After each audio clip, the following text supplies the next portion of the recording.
우리가 원하든지 원하지 않든지 새해가 밝아왔습니다.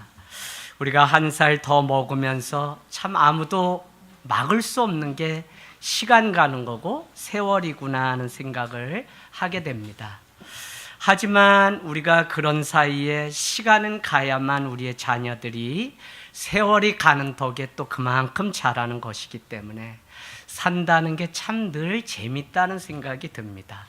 어떤 사람은 한 살 더 먹어서 이제 관심이 없거나 아니면 슬프다고 말하는 사람이 있는가 하면 우리 아이들 만년 종성이처럼 이러고 있을 수는 없어요. 그러면 세월이 가야지 또 우리 아이들이 자라요. 그래서 참 어떤 사람은 좋은 게 있는가 하면 어떤 사람은 또 나쁘다고도 말하죠. 그러나 주님은 그럼에도 불구하고 우리에게 늘 감사하라고 말씀하고 있다는 것입니다. 새해가 되면서 제가 어떤 인사를 하면 좋을까 하고 생각하다가 아까 여러분께 말씀드렸던 것처럼 올 한 해 사랑 많이 받으세요 라고 하는 그 말보다 귀한 게 없구나 하는 생각이 마음 가운데, 하늘 땅 교회가 여러분이 또 제가 살아가면서 많은 사람들에게 사랑받을 수 있다면 그것이 얼마나 큰 축복일까. 물론 우리 기독교는 당신이 먼저 손을 내밀어서 사랑을 하라고 가르칩니다. 그럼에도 불구하고 내가 사랑받을 수 있다는 것은 세상 모든 것을 얻은 것이기 때문에 얼마나 귀한 축복인지 모릅니다. 그러면서도 가장 중요한 것이 있다면 믿음의 부자 되세요라고 하는 인사가 가장 귀하다라고 하는 생각을 합니다. 왜냐하면 우리는 히브리서 11장 말씀 6절 한번 가보시면 믿음이 없이는 하나님을 기쁘시게 하지 못하나니 하나님께 나아가는 자는 반드시 그가 계신 것과 그가 자기를 찾는 자들에게 상 주신 이심을 믿어야 할지니라. 아멘. 그래서 우리가 하나님을 기쁘게 하는 유일한 비결, 그것이 뭐냐면 바로 믿음이라는 것입니다.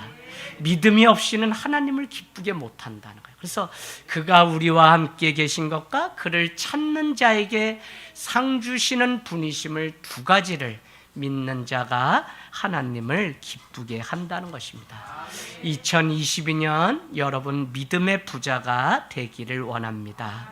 그런 면에서 오늘 우리가 읽은 말씀도 믿음에 관한 말씀입니다. 우리는 흔히 세상을 살아가면서 이렇게 얘기합니다. 믿음을 강조한 나머지 우리의 믿음대로 되리라 라고 말을 합니다. 그러나 이 말 안에는 얼마나 많은 착각이 숨어 있는지 모른다는 것입니다. 심지어는 성경은 너희 믿음대로 되리라 라고 우리에게 기록해 놓았습니다. 저도 여러분께 새벽 때 여러분 마음껏 꿈꾸십시오. 여러분이 꿈꾼 대로 다 이루어집니다 라고 그렇게 축복의 말씀을 드리면 얼마나 좋을까요? 그러나 그렇지 않고 이렇게 말을 하는 것은 천만의 말씀이라는 것입니다. 그렇게 되면 결코 안 되는 것이 믿음입니다. 이 말씀을 우리의 믿음대로 되리라 라고 우리는 오해하고 기도하기 때문에 우리 삶 가운데 변질이 찾아오는 것을 보게 됩니다. 우리의 믿음이 어떠하든지 우리가 더 잘 알고 있으니까 내 믿음의 모양이 어떤지를 나보다 더 잘 아는 사람이 없는 것을 보면 반드시 내 집, 내 자식이 잘 돼야 되는 믿음, 꼭 우리 편이 이겨야 되는 믿음, 우리 교회만이 구원을 얻어야 되는 믿음, 이러한 믿음이라면 이루어진다고 하면 얼마나 문제가 될까요? 그래서 저는 오늘 짧은 말씀 구절을 택했지만 정말 믿음이 무엇인지에 대해서 다시 한번 상고해 보려고 오늘 이 말씀을 나눕니다. 29절. 너희 믿음대로 되리라가 아니라는 것이죠. 너희 믿음대로 되라라는 것입니다. 제가 NIV 버전에 보니까 according to your faith let it be done to you 이렇게 되어 있습니다.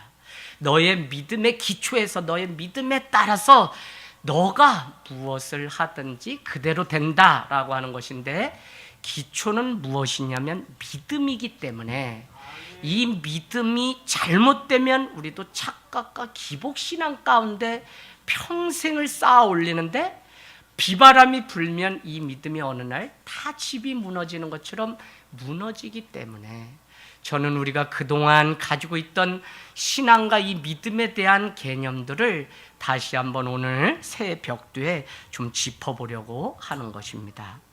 여러분, 되리라는 것은 미래형이 아니라 되어라라고 하는 명령형으로 오늘 이 말씀은 기록되어 있습니다. 이 차이는 무진장 큽니다. 미래의 가능성으로 오늘 될 것이다 라고 오늘 주님이 하셨다면 거기 안에는 우리가 소원하는 바를 슬쩍 얹어 놓으려고 하는 인간의 욕심이 생기게 됩니다. 어떻게 여러분이 이 말씀 지금 이해하시는지 모르는데 미래에 일어날 것이다. 물론 믿음은 일어날 것에 대한 이야기지만 그것을 실상 내 앞에 펼쳐진 것처럼 현재 지금 믿는 것이 믿음이라는 요지를 오늘 말씀드리려고 하는 것입니다. 그래서 여러분, 될 것이다가 아니라 되라입니다. 되라. 그래서 여러분, 우리는 또 현재의 명령이라면 지금 우리가 어떻게 택하든지 지금 결단해야 되고 지금 주님의 요구 앞에 우리는 선택을 해야 되는 숙제를 안게 되는 것이 믿음이라고요. 그런데 우리는 막연히 올해 20가지의 기도 제목 적어놓으면 될 것이다 라고 믿기 때문에 우리의 욕심과 우리의 생각이 그 안에 전부. 그래서 여러분이 올해 말씀 카드를 벌써 한 60여 명 헌금함에 적어서 놓으시면 목회팀이 이와 같이 벌써 기도하고 하나로 취합해서 나눠서 이제 기도를 1년 동안 할 것입니다. 그런데 여러분이 이 기도 제목 적으면서 무엇보다도 좀 고민해야 되는 게 외적으로 집 몇 평, 뭐 무슨 대학 이런 거 물론 중요합니다. 그러나 여러분이 현재 내가 어떤 믿음의 사람으로 살기를 원하는지 나의 정체성과 관련된 신앙, 내 직분, 내가 그리스도인으로 어떻게 살아야 되는지에 대한 조금 더 성숙한 기도 제목을 주님 앞에 드리기를 원합니다. 여러분, 우리가 우상을 섬기는 일도 기복신앙에 빠지는 이유도 믿음에 대한 오해가 크기 때문에 생기는 것입니다. 어떤 분들이 흔히 말하기를 그저 믿음 하나면 다 되는 것으로 알고 아무거나 다 믿고 믿음대로 될 것이라고 믿는데 여기 안에 큰 오해와 함께 우리를 자칭 사기꾼으로 아니면 우리가 바라고 1년 내내 쌓아 올리는 것이 어떻게 해요? 하늘나라에서 잡동사니 취급당하는 일이 될 수 있다는 것입니다. 단지 내가 내 믿음대로 된다는 말씀에만 마음을 홀딱 빠져서 앞뒤 가리지 않고 믿음 하나만 가지면 된다라고 덮어놓고 믿는 그런 믿음이 아니라 현재 내가 믿음의 대상을 잘못 가진 것은 아닌가. 믿음의 대상을 잘못 가지게 되면 우리는 우상을 섬기게 됩니다. 사람들은 말씀대로 살지 않기 때문에 말씀 따라 살지 않기 때문에 그럴싸한 하나님을 팔아먹고 우상을 만들면서 살아갑니다. 제가 예를 들어보면 구약의 바알과 아세라 목상이 나옵니다. 풍요와 다산과 비와 이런 풍수를 주관하던 신입니다. 농사를 지려면 비가 와야 돼요. 또 가문을 이뤘으면 자녀들이 다산을 많이 해서 그것이 하나님의 축복이기 때문에 오늘 바알과 아세라 신상을 숭배하는 것은 얼마나 좋은 일인지 모른다고 그렇게 우상을 만들기 시작한다고요. 말씀 따라 말씀대로 살지 않기 때문에 이와 같은 일들이 일어납니다. 또 모세가 시내산에 하나님을 예비하러 가서 법궤를 받아들고 그 감격 속에 있을 때 아론과 그의 형들은 아래서 사람들의 소리를 듣고는 금송아지로 만든 우상을 오늘부터 이것을 우리를 지켜줄 신으로 여기겠다고 하며 그럴싸한 이유, 사람의 생각을 첨가해서 마치 그것이 하나님인 양 그렇게 섬기는 어처구니 없는 일들. 여러분, 교회가 무너졌다, 목회자가 변질됐다, 성도들이 너무 세상적이다, 우리 안에 회자되는 너무 많은 이와 같은 단어들은 믿음에 대한 본질을 잃어버렸기 때문에 변질되어서 이와 같이 마치 신앙이라고 하는 것이 새 벽두에 우리가 우리의 욕구를 오래 많이 적어서 올려놓고 그것을 위해 기도하면 하나님이 일하실 거라고 하는 그런 착각에 빠질 때가 있다는 것입니다. 이해되시죠? 그래서 이것이 하나님을 위해서 드리는 것인지 우상, 나의 욕구인지를 우리는 특별히 2022년도는 예수님께 뿌리 내린 인생, 깊이 뿌리 내린 인생이 될 때 우리는 변화의 시작이 일어난다는 것입니다. 하늘땅교회도 이제 제법 11년을 지나고 12년, 그래서 이제 다 오래된 신앙입니다. 그래서 이 변화가 좀처럼 일어나지 않는 때에 우리가 한 가지씩 좀 거풀을 오해를 벗어버리면서 다시 변화를 시작하길 원하는데, 그것은 예수 그리스도께 깊이 뿌리를 내리는 것입니다. 마치 건물이 깊이 지하로 파들어가면 들어갈수록 더 높은 건물이 세워지든, 우리의 믿음이라는 것은 예수 그리스도께 깊이 뿌리를 내릴 때 우리의 신앙과 우리의 자람이 늘 있다는 것입니다. 그래서 올 한해는 좀 더 우리의 개인적으로 개인의 성숙, 영적인 좀 믿음이 더 자라는 원년으로 삼기를 원합니다. 우리 27절 보겠습니다. 27절, 예수께서 거기에서 떠나가실세 라고 기록되었어요. 거기가 어딜까요? 물론 여러분은 오늘 27절부터 31절까지 읽었지만 이 9장 전체를 보아야 되는데, 거기는 오늘 바로 직전에 일어났던 사건을 보면 알 수 있습니다. 다른 데가 아니라 바로 회당장의 딸이 병에 걸려서 죽게 되었는데 그 딸을 고쳐준 장면이, 또 예수님의 옷가에 손을 얹어서 회복되는 그 사건이 기록되었는데, 그곳을 떠나서 이제 한 곳에 유숙하기 위해서 가고 있다는 것입니다. 그런데 가는데 두 맹인이, 시각장애인이 따라오며 소리를 질러 이르되 라고 기록하는데, 그들의 외침은 무엇이냐면 다윗의 자손이여 우리를 불쌍히 여기소서라는 것입니다. 여러분, 앞을 보지 못한 지 오래된 바디메오로 이 마가복음은 이 두 사람을 소개하고 있는데, 어쨌거나 이 보지 못하는 이 아픔이 얼마나 클까요? 그러니 그들은 당연히 이와 같이 도와달라고 간구할 수밖에 없습니다. 그런데 28절에 예수님이 행동이 너무 우리가 생각하지 못한 부분으로 가고 있다는 것입니다. 뭐죠? 28절, 예수께서 집에 들어가심에 맹인들이 그에게 나아오거늘. 좀처럼 예수님의 사건이 많이 기록된 것을 보면 자기를 향해서 찾아오는 사람을 한 번도 피곤하다고 외면하거나 배가 고프다고 시장길을 먼저 채운다고 하거나 그래 본 적이 없다고요. 오히려 예수님은 죽은 자는 죽은 자로 장사하고 손에 쟁기를 든 자가 뒤를 돌아보면 안 된다고 말씀하시고, 오히려 사도 바울과 같이 법대로 경기하는 자가 승리할 수 있다고 예수님은 우리에게 말씀하셨어요. 그럼에도 불구하고 오늘 다윗의 자손이여 우리를 불쌍히 여기소서라고 간청하는 두 사람을 외면한 채 그냥 한 집으로 들어갔던 장면이 기록되어 있습니다. 그래서 저는 문맥 앞뒤를 따져보면서 이것이 어찌된 일일까 하고 한번 상상력을 동원해서 유추해 보았습니다. 첫 번째, 이와 같이 그들을 보지 않고 들어간 이유는 다윗의 자손이여 라고 하는 귀에 거슬리는 이 말 때문입니다. 두 번째, 어디까지 따라오는 믿음인지 확인하고 싶지 않았을까 하는 생각이 마음 가운데 들었습니다.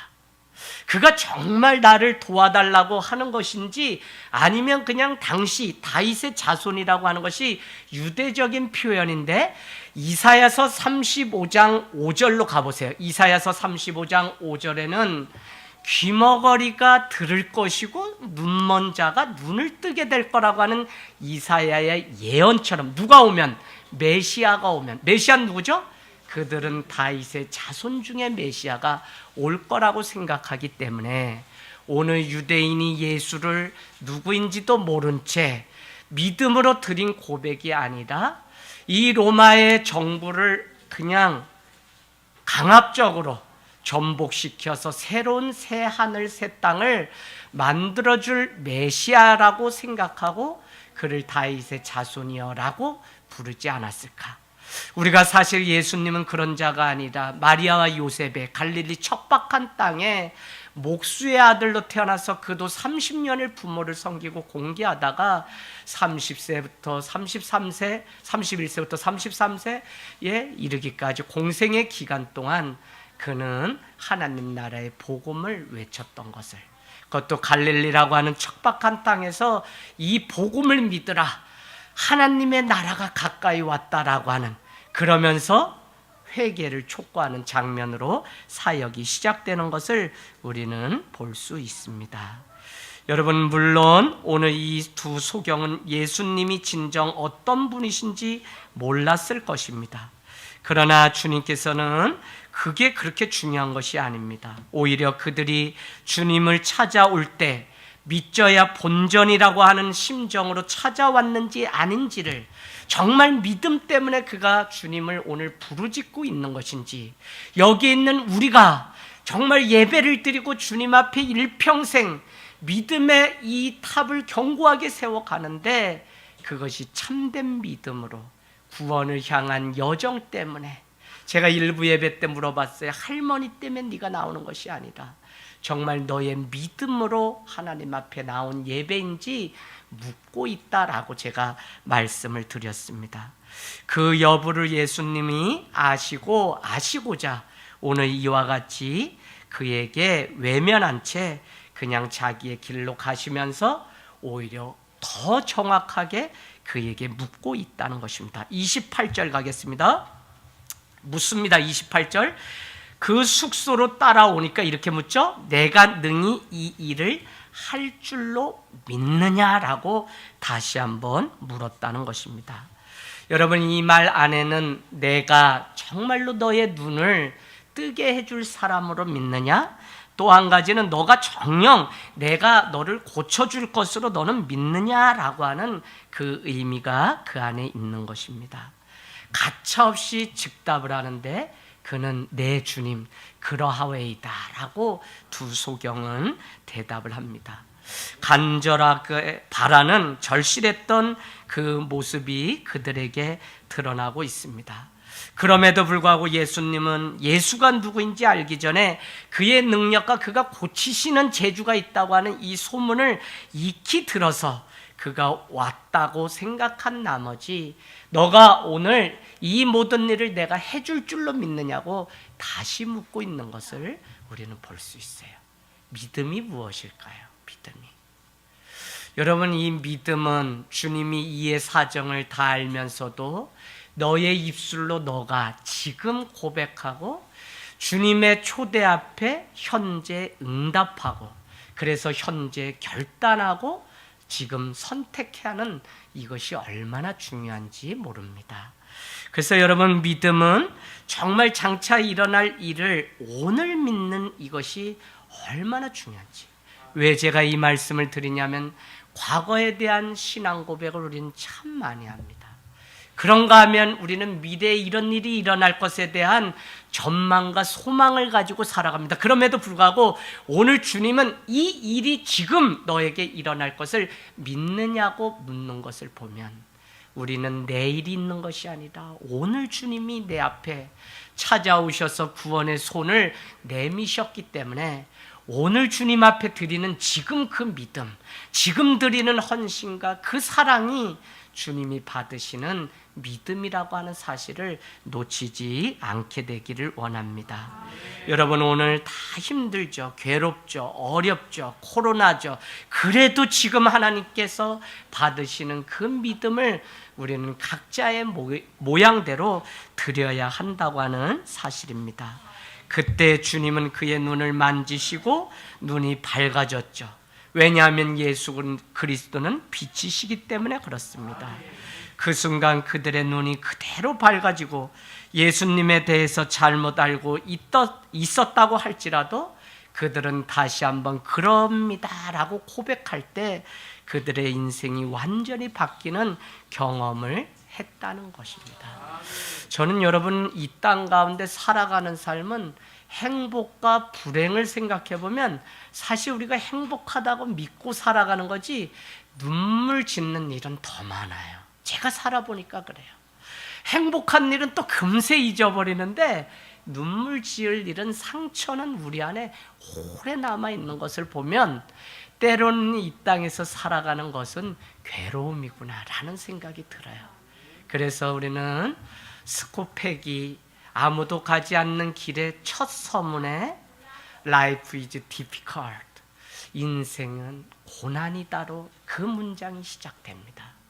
여러분, 우리가 이 땅 가운데서 행복하려고, 물론 저는 땅에서도 하늘을 품고 살고 여기서 하나님의 천국 백성으로 더 적극적으로 살아가자고 말씀드립니다. 그럼에도 불구하고 자녀의 어떤 모습, 또 남편의 어떤 모습, 뭐 때문에 눈물 짓고 또 어떤 때는 기뻐하는 것이 우리의 모습입니다. 믿음으로 기도하지만 때로는 우리에게도 정말 믿음으로 기도한 것이 맞는지, 오늘 집사님이 믿음으로 선포하며 시작했는데 끝이 흐지부지해지는 것처럼 정말 우리가 믿음으로 이것을 재차 주님 앞에 그 응답과 현재도, 아니 내일도 지금 현재처럼 드리는 그 믿음의 고백을 가지고 주님의 요구 앞에 응답하는 믿음인지 우리는 봐야 된다는 것입니다. 여러분, 사실 우리가 기도하지만 그것이 응답되기까지는 얼마나 많은 눈물과 싸움이 있는지 모릅니다. 그러나 그때 포기하면 지는 것입니다. 그렇기 때문에 살아가는 과정이 넘어지는 일들로 가득 차다고 해도 우리는 믿음 앞에 믿음을 드림으로 주님 앞에 나아가는 훈련의 과정이 오늘이라는 거예요. 그래서 여러분, 현재 드리는 그 믿음 앞에 날마다 서기를 원합니다. 오늘 저는 유의해야 될 것이 두 가지가 있는데 그 첫 번째 한 가지는 제가 믿음을 이렇게 좀 도식해 봤습니다. 하나는 예수님이 눈을 고쳐주시는데 그들의 눈을 만지시는 예수님의 사랑이 있는가 하면 그것에 주님이 말씀하신 대로 되어질 것을 믿는 순종의 믿음이 합쳐질 때 거기에 기적이 일어난다고요. 그래서 믿음을 우리도 같이 드릴 때 하나님은 기뻐하시고 응답이 있는 것이지, 나는 아무것도 믿지 않는데 전지전능하신 하나님만 혼자 일하셔서 우리에게 기적이 온다? 안 그렇더라고요. 설령 우리가 그렇게 얻은 것이라면 그것이 우리의 인생을 무너뜨리는 때가 옵니다. 쉽게 먹은 떡이 쉽게 상하고 쉽게 우리를 얹히게 하는 거야. 그래서 여러분, 정말 우리는 눈물의 골짜기를 지날 때에도 소망을 굳게 두고 가는 자가 복이 있는 것입니다. 여러분, 오늘 우리는 예수님의 그 사랑의 행동에 기꺼이 따르겠다고 순종하며 응답을 요구하시는 하나님 앞에 나아갈 때 기적이 일어나고, 그 기적의 밑거름에는 순종과 말씀과 사랑이 밑바탕이 돼서 일어납니다. 예수님의 사랑, 우리의 순종이 믿음이 되어서 주님의 응답을 받는 것입니다. 그런 면에서 여러분, 올해 기도 제목 이렇게 적으시면서 내가 주님 앞에 드려야 될 믿음이 무엇인지 다시 한번 점검해 보기를 원합니다. 우리를 구원해 주시기 위해 먼저 우리를 찾아오셨지만 그것이 사랑의 동작이죠. 우리가 그 사랑에 대한 반응을 보이지 않는 믿음의 행위가 없다면 구원의 역사는 거기까지일 것입니다. 여러분, 그래서 주님은 말씀을 통해서 오늘 너희 믿음대로 되라라고 우리에게 명령하시고 간곡히 부탁하셨는데, 이것은 미래가 아니라 현재 지금 그렇게 되라고 우리에게 말씀하고 있다는 것입니다. 전지전능하신 하나님은 믿음을 드리길 원하십니다. 그래서 다시 묻습니다. 28절, 내가 능히 이 일을 너에게 할 줄로 믿느냐? 아멘. 2022년 새해에 우리에게 묻습니다. 내가 능히 이 일을 할 줄을 믿느냐? 여러분, 이 믿음이, 고백이 우리에게 함께 있을 때 주의 말씀이 우리 가운데 역사하는 능력이 있을 줄로 믿습니다. 또 한 가지는 무엇이냐면, 제가 지금까지 계속 말씀드렸던 것처럼 믿음은 현재 들려오는 소리로 받아들여져야 한다는 것입니다. 비록 우리는 2022년 전에 있었던 이 사건을 오늘 대하지만, 이 말씀이 과거의 사건이 아니라 오늘 지금 나에게 주시는 이 순간의 사건임을 우리는 놓치지 말아야 됩니다. 장차 이렇게 되리라고 오늘 미래로 여기지 마십시오. 우리는 이렇게 살아가면 곧잘 오해를 하는 것이 있는데, 믿음은 과거의 고백이나 미래의 약속으로만 알고 현재의 결단을 회피하려고 해요. 그래서 우리가 믿음이 좋다라고 하는 것이 현재적 내가 땅을 딛고 살아가는 이 땅에서의 삶을 자꾸 망각하게 되면 우리는 세상에 소망이 되지 않아요. 엄마 왜 열방의 엄마로 불렀죠? 자식 새끼, 부모 다 우리가 밥을 하고 빨래하고 다, 물론 같이 하지만, 남편은요 가방 메고 일 가야죠. 그게 다. 아들은, 자녀는 내 열심히 공부해야 됩니다. 이게 뭐라고요? 뭐라 그랬어요? 성령 충만. 여러분 써놓으세요. 성령이라고 하는 두나미스는 두 가지의 뜻이 있다 그랬죠? 하나는 다이나마이트, 다 성령입니다. 헬라어 다이나마이트. 다이나마이트는 어떻게 해요? 그냥 어느 날 막 가방 다 때려치우고 저기 어디요? 신학대학원 가가지고 이젠 주의 종으로 살겠습니다 하고 삶을 완전히 바꾸는 거, 폭발하는 거잖아요. 다이나마이트가 성령이란 뜻이에요. 또 한 가지 놓치지 말아야 되는 것이 무엇이냐면 다이내믹이라고 하는 헬라어가 있는데, 다이내믹은 지금 당신이 한 이불을 덮고 살아가는 원수 같은 그 남편, 그 날마다 돌봐야 되는 그 자녀들, 그러나 부르신 곳이 그곳이라면 일상 속에 날마다 하던 그 일을 꾸준하게 순종하며 하게 하는 것도 뭐라고요? 성령이라는 거예요. 성령 충만. 그래서 여러분 어려운 거예요. 그래서 우리는 믿음으로 자꾸 생각해보면 어느 날 남편은 왜 이렇게 밥만 먹는 삼식이가 되었나 막 이렇게 우리가 원망하는데, 아유 그러지 마세요. 그러지 마세요. 그거 물론 어려운지 알아요. 어려운지 알아요. 그러나 주님이 현재 당신이 살아가는 그 삶이 천국이 되기를 우리에게 원하시기 때문에 우리는 현재적 삶을 자꾸 회피하면 안 된다고요. 그게 어디에 기록되어 있냐면 요한계시록에 기록되어 있습니다. 요한계시록, 사도 요한이 밤모섬에 유배를 갔는데, 믿음 때문에 유배를 갔는데 하나님이 환상을 보여주시는데, 그 내용인 즉슨 무엇이냐면 이 땅은 고통과 눈물이기 때문에 빨리 죽어서 천국에 가야지, 이런 믿음을 요구하는 것이 아니라 현재를 살아가는 그리스도인들이 정말 세상 가운데 이런 공동체도 있구나라는 대안 공동체가 될 것을 우리에게 요구해요.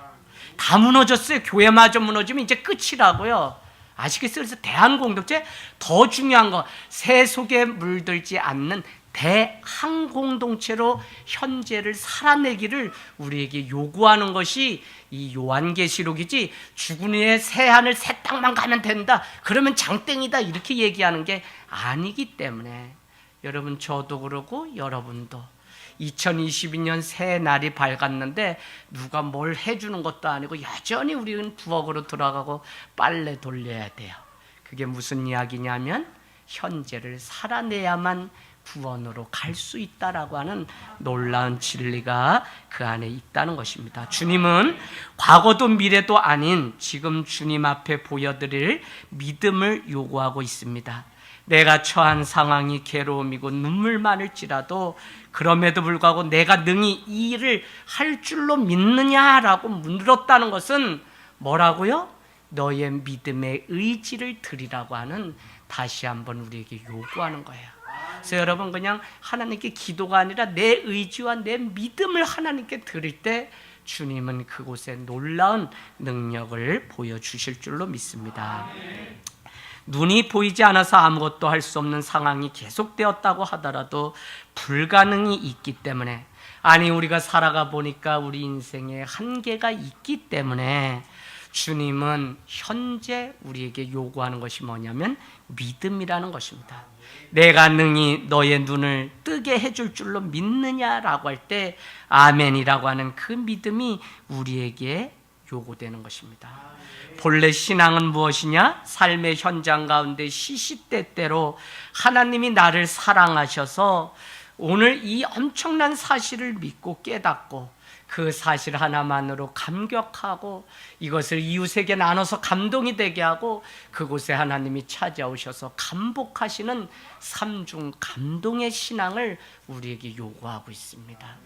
수가성의 한 여인이 예수님을 만나서 감격을 하고 항아리를 버려두고 마을로 들어가서 감동을 전하니 모든 사람이 주님을 믿는 감복 축복의 역사가, 삭개오가 예수를 보고자 하되 보기 위하여 뽕나무에 올라가니 내려오라 하니 예수님과 만남을 통해 감격하게 되고 많은 사람들이 다 놀라는 감복, 너도 아브라함의 자손이 되리라라고 하는 구원의 감복이 일어나게 됩니다. 밤새도록 그물을 던졌지만 애운 것이 하나도 없습니다. 주의 말씀에 의지하여 깊은 곳에 그물을 내리니 밤에 애운 것이 힘이 많아 그물이 찢어지는 축복을 받게 되었을 때 손짓하여 동물들을 와서 도와달라 하니 그들이 보고 와서 다 놀라. 내가 하나님의 말씀에 의지하여 먼저 하나님이 일하심을 감격하게 되니까 혼자 견딜 수 없어 사람들을 초대하니 그것을 본 사람들이 감동을 받게 되고 그 가운데 하나님을 축복하시는데 그는 그물을 버려두고 배를 버려두고 예수를 따르는 주님의 제자가 되었다는 거예요. 사복음서는 이 삼중 감동으로 다 이루어져 있습니다. 여러분, 전도 어렵지 않아요. 올해는 여러분이 결단코 한 영혼 주님 앞에 결단하세요. 어젯밤에 우리 용연이가 친구가 교회로 온다는데 아빠 우리 교단이 뭐야? 그래요. 그래서 뭐 아들들이 무슨 교단이 어디고 뭐 이런 거 아마 저기 하나님의 교회만 아니면 우리 아들은 다 같은 교회인지 알 거야. 그래서 왜 그러냐 했는데 문자를 보여주는데 친구가 나는 신학자가 되고 싶은데 우리 교회 갈 수 없기 때문에 너희 교회 가고 싶다. 너희 교회 이름 뭐냐? 뭐 쭉쭉쭉 애가 얼마나. 난 그래서 애도 이단일 수 있겠다는 생각을 어젯밤에 고민이 다 되라니까. 그래서 우리 아들 보고 야, 걔 무슨 교회고 교단은 뭔지 걔 너무 똑똑한데 한번 물어봐라 그랬더니 통합축 수원에 무슨 교회. 그래서 오늘 눈이 빠지라고 기다렸더니 이제 근데 소망이 뭐냐면 정말 예찬이에요. 예찬. 예수님을 찬양. 뭐냐면 신학자가 되고 싶대요. 그래서 우리 용연이한테 아빠가 예찬이 신학자 만들어 줄 테니까 와서 같이 공부하자고 해라 했더니 부담이 됐는지 오늘 안 왔습니다. 근데 어쨌거나 마음에 한 영혼을 품고 나누려고 하는. 그래서 제가 야, 교회 자랑했니? 교회 이렇게 뭐 우리 교회 좋다고 얘기했니? 그러나 그렇지 않았다는 거예요. 그래도 제가 곰곰이 생각해 봤어요. 뭐 때문에 우리 교회를 이 어려운 때에 온다 그랬을까? 모르긴 해도 우리 용연이의 삶이 그에게 뭔가 자유했던지 뭐가 보였으니까 그가 오려고 했겠죠. 그래서 여러분, 본래 신앙은 이와 같이 오늘 우리가 지금 어떤 것을 영위하면서 살아가는 삶인지가 또 중요해요. 그래서 지금 내가 무엇을 선택하고 무엇을 결단하고 살아가는지가 늘 우리에게 숙제지만 우리는 그때마다 믿음을 선택하는 길로 가기를 원합니다. 누구든지 지금 당장 하나님의 사랑을 깨닫고 감격한다면 그 사람이 신앙인입니다. 이것이 기독교의 기초이자 모든 기적은 이 믿음에서 시작됩니다. 하나님의 사랑을 깨닫고 그분의 도우심을 믿는 그 자체가 이미 우리 삶 가운데 기적인 것이죠. 30절 말씀은 그들의 눈이 밝아졌습니다. 그러나 예수님은 이 일을 아무에게도 알리지 말라는 것입니다. 그러나 여러분, 우리가 경험한 그것이 감동이 되는데 어찌 사람들에게 나눠지지 않을까요? 저는 우리 하늘땅 교회가 성도들이 어디 가든지 간판 보이지도 않아요. 그러나 우리 삶이 간판이 되어서 전 곳에 그냥 세워지길 원하지. 뭐 그냥 그래요. 저 4층에 그냥 간판 크게 이마트 수준으로 달자 그래요. 근데 그거 단다고 오는 것도 아니고 우리의 삶에 정말 예수 그리스도의 향기, 편지가 날마다 꿀이 떨어지듯 뚝뚝 떨어지면 그 삶을 통해서 드러내려고 하지 않아도 드러나는 그 향기로, 그래서 승리하게 될 줄로 믿습니다. 오늘 아무에게도 말하지 말라고 경고하였음에도 불구하고 오늘 이 일은 31절에 보니까 그들이 나가서 두 맹인이죠, 시각장애인입니다. 예수의 소문을 그 온 땅에 퍼뜨리니라. 자기가 감동을 받으니까, 감격하니까 이 사실을 사람들에게 전하지 않을 수가 없어요. 그들이 뭐 온 땅에 다 다녔겠어요? 몇몇 아는 사람들에게 예수가 정말 나사렛에서 온 그 목수, 그 예수가 진짜 메시아다 라고 간증을 했겠죠. 그러나 현재적으로 많은 자들이 주님 앞에, 저는 우리가 자랑하지 않아도 드러내지 않아도 드러나게 되어 있는 것이 복음의 능력이라고 믿기를 원합니다. 복음, 기쁜 소식 감추려고 해도 다 드러납니다. 지금도 교회가 복음의 능력 가운데 먼저 살아내고 이와 같은 하나님의 살아계심을 체험하게 되면 이것이 오산시 교회 복음이, 소문이 다 드러나는 역사가 있을 줄로 믿습니다. 오늘 두 맹인을 눈을 고쳐주신 이 사건을 통해서 마지막 결론은 치유받았다, 고침받았다라고 하는 기적이 주된 키워드가 아닙니다. 바로 무엇이냐면 믿음의 중요성을 오늘 이 말씀은 우리에게 가르쳐주고 있습니다. 다윗의 자손이 우리를 불쌍히 여기소서라고 하는 이 말씀이 간단하지 않습니다. 오늘 우리는 한 가지를 놓치지 말아야 하는데, 설령 그 믿음이 눈을 뜨게 하는 은혜를 입었다고 할지라도 전적으로 그 믿음조차도 하나님으로부터 나온 것이라는 겁니다. 왜냐하면 믿음은 하나님의 선물입니다. 하나님으로부터 according to your faith, 너의 믿음에 의해서라고 하는 이것은 더 정확하게 말하면 너가 믿음이 있든 없든 오늘 그만한 믿음이라도 드리려고 하는 그것을 보신 하나님에 의해서 오늘 우리는 고침받는 놀라운 일들이 있는 것입니다.